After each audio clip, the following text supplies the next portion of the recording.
Hello, and welcome to another episode of A Fan Reads Bantha Tracks. And this time, I'm going to read issue number 19, February 1983, which means we're that much closer to the release of Revenge of the Jedi. I'm so excited. I totally cannot wait. Oh, I don't know. It's like February, May. I don't know. I just don't know if I can make it.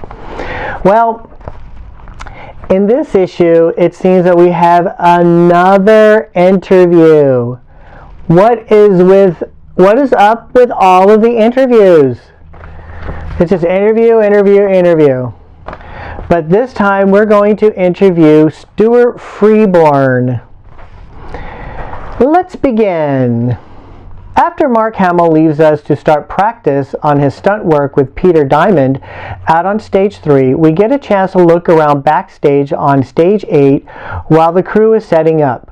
Around to the left, well behind the point where the slimy stone walls turn into nailed lumber and power cables, sit the director's chair with familiar names on them. Peter Mayhew towers over the passing crew as he pores over his notes for the afternoon's shoot.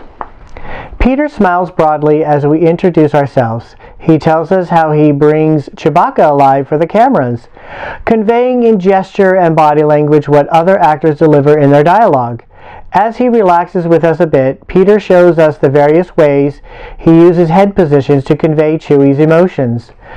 Peter claims that he is the luckiest of the Star Wars actors that wear full costumes because the audience can still see his eyes, the window of an actor's soul and emotions. After Peter returned to his preparations, we barely had time to make our appointment with the man who developed Chewbacca, Yoda the Jedi Master, and many of the most believable aliens in film history. We had a short wait downstairs amidst the plaster cast heads of a multitude of very familiar faces and some unfamiliar ones. We were ushered into a workshop with at least 4 partly assembled Yodas lying about on the tables. Standing with shirt sleeves rolled up and pliers in hand was Stuart Freeborn, working on one of the eye mechanisms. He greets us with a smile and puts down his tools long enough for a chat. Bantha Tracks. How did you first get involved in the film business? Since my early teens, I have always been very keen on films. I always seemed to get heavily involved in all the concerts we did. In school, I ended up doing everything from fixing the sinks to doing makeup for everybody. I especially liked the makeup part, back when I never even dreamt of getting into films. I followed in my father's footsteps and went into Lloyd's shipping insurance and stuck it out for 2 years. By then, I knew it wasn't the right place for me. I spent another 3 years after that trying to get into makeup in the British film industry, and finally I made it. One glorious day in 1936, I went in for a job interview at an old studio that doesn't even exist anymore, and was very happily informed that they would like me to start right now. I was led into this huge room where a dozen makeup artists were applying makeup on actors for some 11 pictures the studio was filming at the time. I had a chair pulled up for me and a long line of people queued up behind it, and I was told to carry on, and I did. I started full-time the next day and haven't slowed down since. I wasn't really happy using just the materials available for makeup at the time, so I started my own labs. I thought I could produce better materials, and in some cases I did. Once I got interested in the labs, I started developing all sorts of things. I have always been interested in not only in beauty makeup, but in all kinds of makeup, aging and characterizations, and of course the bleeding and scars, and all the stuff that makeup can be.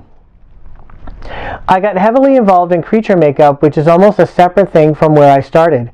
Creatures and more hideous things, like a half animal and half human, where you wouldn't need to do a full mask, but would only show part of the face and little bits of the mask, that would suggest that this person was something else.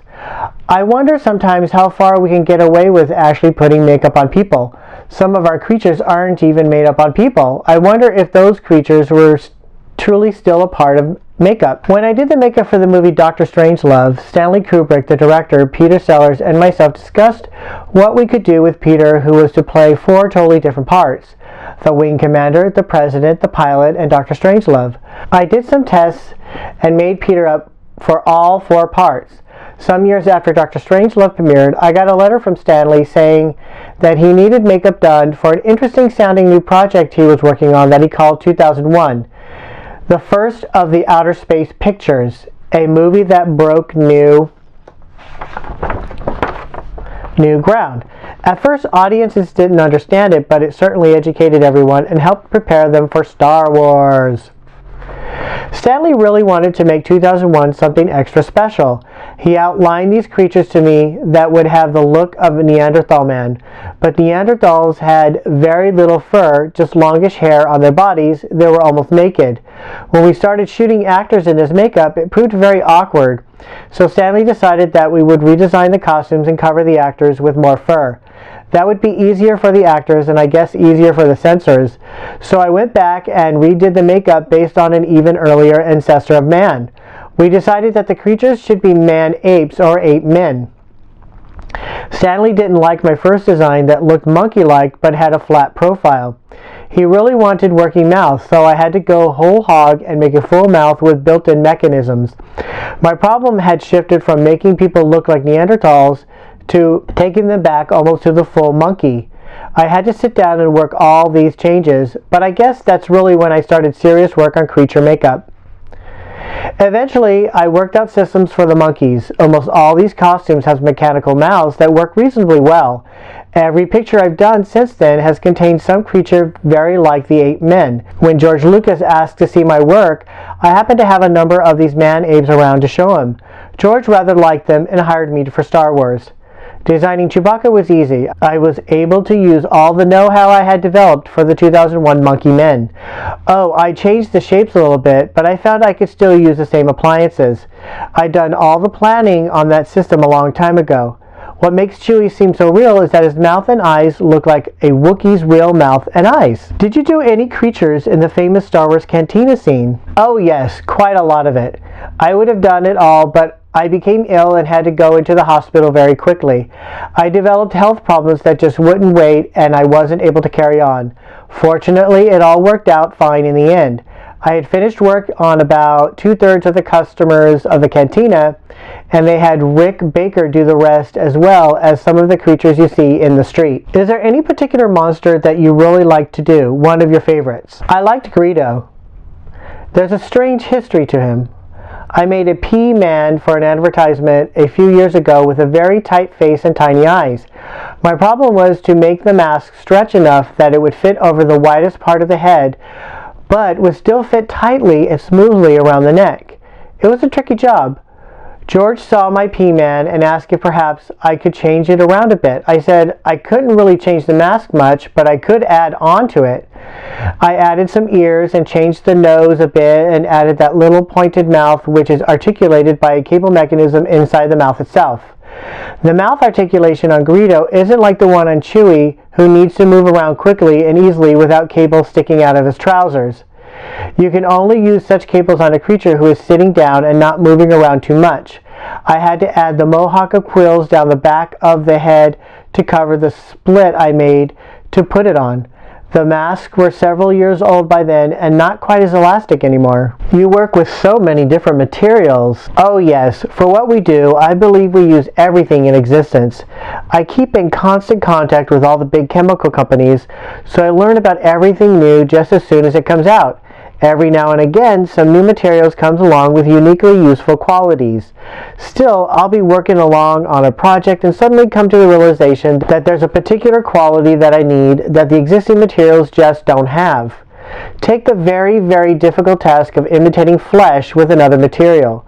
Flesh has such extraordinary qualities about it that nothing else really has the same stretch or texture. Oh, when the prop can be rigid, it's not as difficult, but it's hard to make a soft prop look believably transparent. We do use some plastics that give an extraordinarily flesh-like appearance, but they are very dangerous to use. That was what put me in the hospital during Star Wars. More than 50% of the materials we use are toxic to some degree. I have to watch my exposure to them all the time. I don't really care for them, But here it is. We still have to produce the goods and get the creatures ready to do what we want them to on the screen. Creature design is a very difficult craft. Some creatures you want to look horrific and others you want to look cuddly, but not necessarily small and cuddly. They could be enormous and still very likable. Chew is lovable despite his size. He's likable and big, but a little bit ferocious at the same time. Size is not always what is horrifying. Fear may come more from knowing that a creature has mental advantages that you can't know anything about, but you know he's got something. This can really be more frightening than mere size. I try to get George up here every now and again and ask him for some information I haven't got on how a particular creature will act, so I will know how to make them live.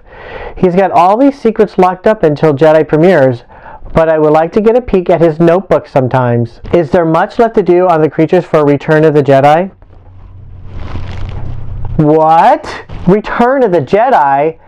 All this time, Bantha Tracks has been calling it Revenge of the Jedi. And here it says Return of the Jedi.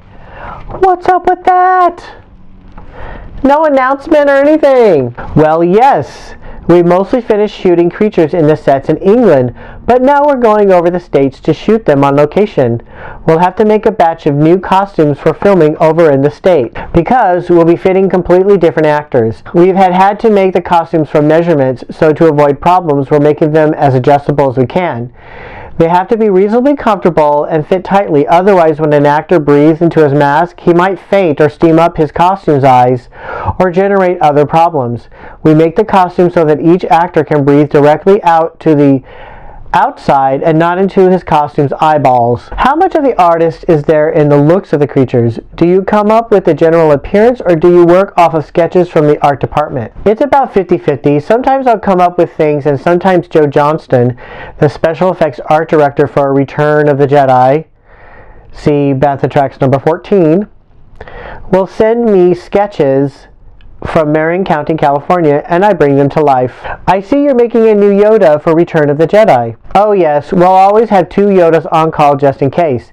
If we have problems with one, we can rush him off and have his stand-in to take over to keep the cameras going as much as we can. In the movies, everything's a prototype. You can never feel that you have the final stage in whatever you do. I suppose every time we make anything, we try to improve it and make it run a little easier than before. So here he is. This Yoda should work a little bit better. Your version of Yoda is very different from the sketches that Ralph McQuarrie did. Did you have a lot of input into the final Yoda? Yes, I did.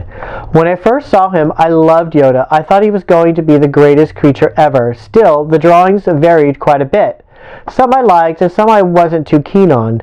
1 or 2 showed Yoda with the suggestion of a twinkle in his eye that said to me that this little guy was looking at me and sizing me up and already had me pegged.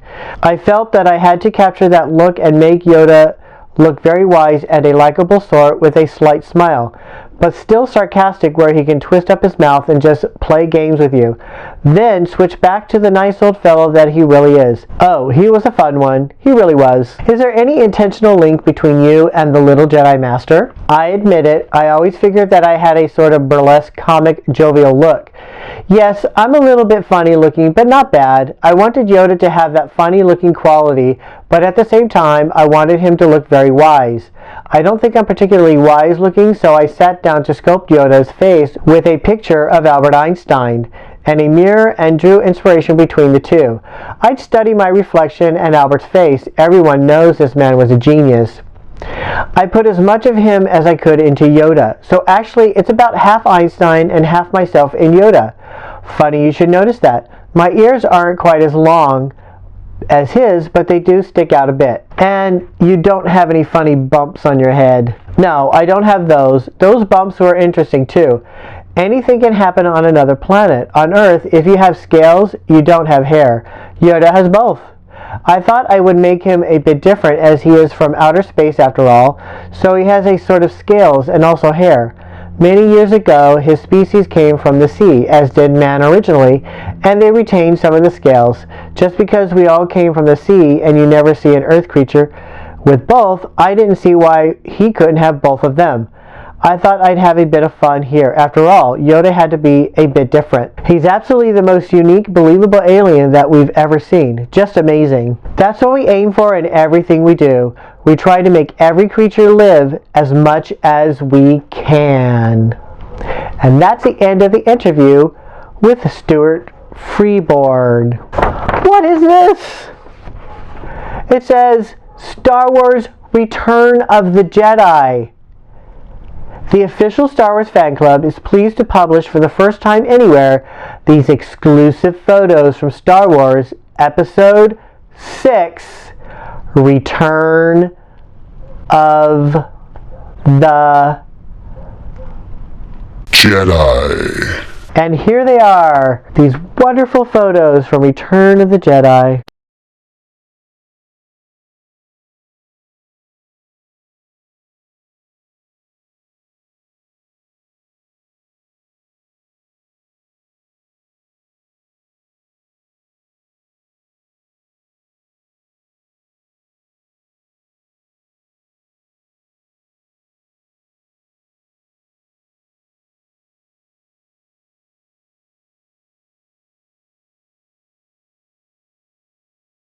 It says right here, Revenge of the Jedi is Return of the Jedi. Both Revenge of the Jedi and Blue Harvest were working titles for the third film in the Star Wars saga trilogy, The Adventures of Luke Skywalker. Revenge of the Jedi was used during filming at EMI Elstree Studios in England, while Blue Harvest was used by our crews during filming in Yuma, Arizona, and Crescent City, California, USA. Return of the Jedi has always been the title of the film and appears on the first draft of George Lucas's script.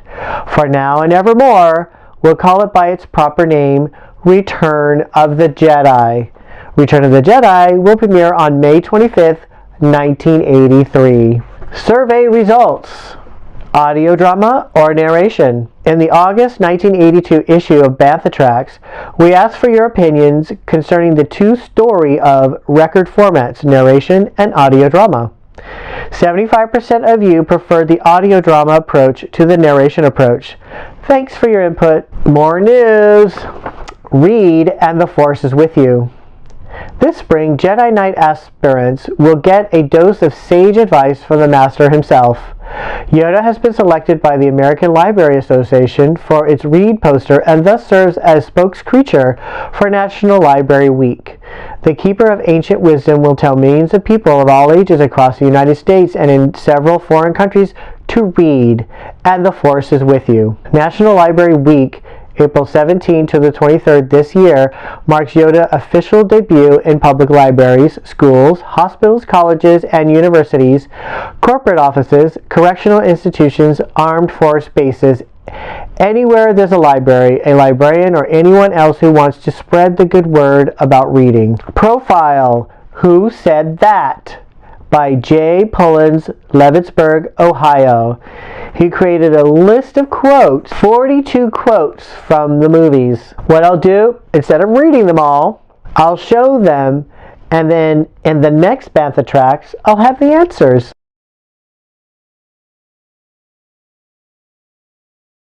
It's a message from the director, 1983 renewals. 1983, the year of the Jedi, is going to be the most exciting year ever in the fan club.